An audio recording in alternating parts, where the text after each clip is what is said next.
Remember when John F. Kennedy Jr. and Daryl Hannah were plastered across all of the tabloids? I do.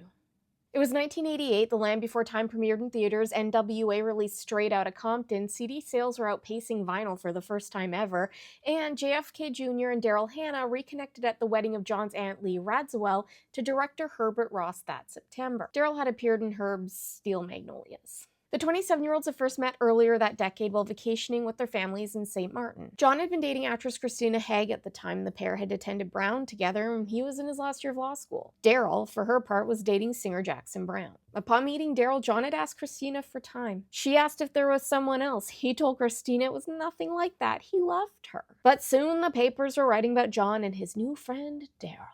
He was forced to call Christina in an attempt to deny what was being written about him. We're just friends, he told her. She doesn't even live here, and anyway, she has a boyfriend.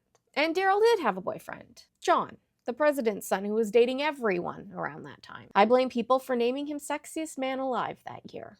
And while he may have told Christina that he wasn't seeing anyone else, that was a big old fit. He wasn't just juggling Daryl and Christina in the late 80s, he had also had an affair with Madonna while she was in her dumpster fire of a marriage to Sean Penn. And while he may have been meeting Madonna in secret, he was not hiding his relationship with Daryl at all. Daryl, of course, was still dating Jackson. Unsurprisingly, John and Daryl's relationship was volatile. Friends close to the couple said that while Daryl was sweet, she was needy, a trait that John wasn't great at dealing with. Others said that they felt that the couple lacked a spark and that they didn't agree on much. Meanwhile, Christina continued to turn a blind eye to John's relationship with other women. He explained that Daryl was just his way to deal with his fear of commitment and that he was no longer enamored with her. She said she both believed and doubted him. But then in the fall of 1990, she finally gave him an ultimatum. John refused to relent and the two finally broke their relationship off.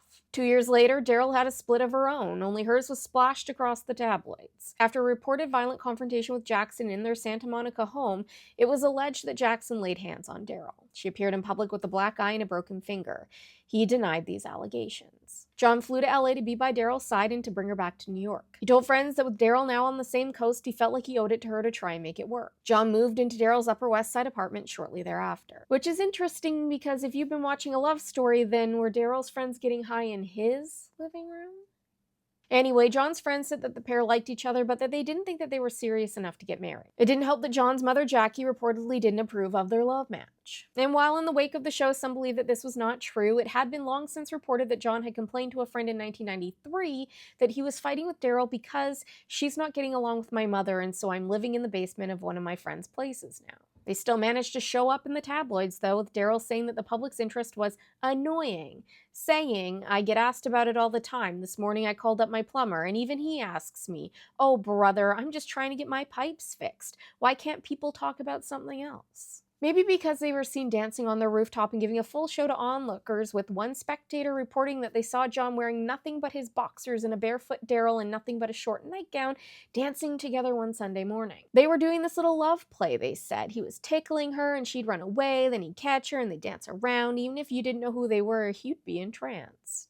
Daryl's mother refuted the claims, saying, the stories I've heard are just unbelievable. Daryl told me Jackie has been very warm and affectionate. Daryl's stepfather, Gerald Wexler, had been a major contributor to JFK Sr.'s presidential campaign. Can you imagine telling your parents that the widow of the man they gave a massive financial contribution to hates you? Talk about awkward. John and Jackie were incredibly close, but he still did things to spite his mother. Those close to him claimed that when his mother disapproved of a new girlfriend, it only made him want them more, which would explain why he continued to go back to Daryl. But then in December of 1993, Jackie was diagnosed with non-Hodgkin's lymphoma. By the following spring, the cancer had spread to Jackie's brain, spinal cord, and liver. Around this time, John was tasked with looking after one of Daryl's dogs. While out walking in Central Park, the dog got away from John and was hit by a car. Daryl was devastated and insisted that John fly to LA for the funeral of her dog. Instead of being with his dying mother in the hospital, he flew the dog's ashes to LA, where Daryl allegedly berated him for not picking a more elaborate box to house the dog's ashes in.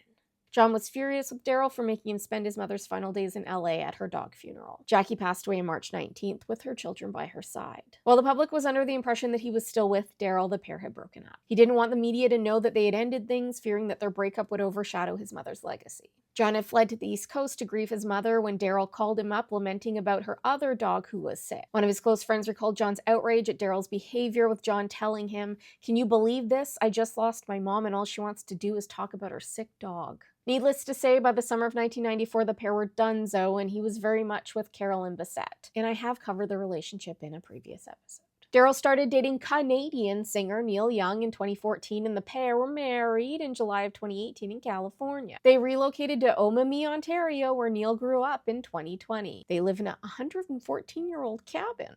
Thanks so much for watching. I hope you liked this one. If you did, please save it and share it with your friends. It really does help spread the good word of the cult. Have you been watching the show, the new JFK love story? Let me know what you think. And don't forget to follow along on the gram, the tube of the U, just in case. Good day, and may the cult be with you.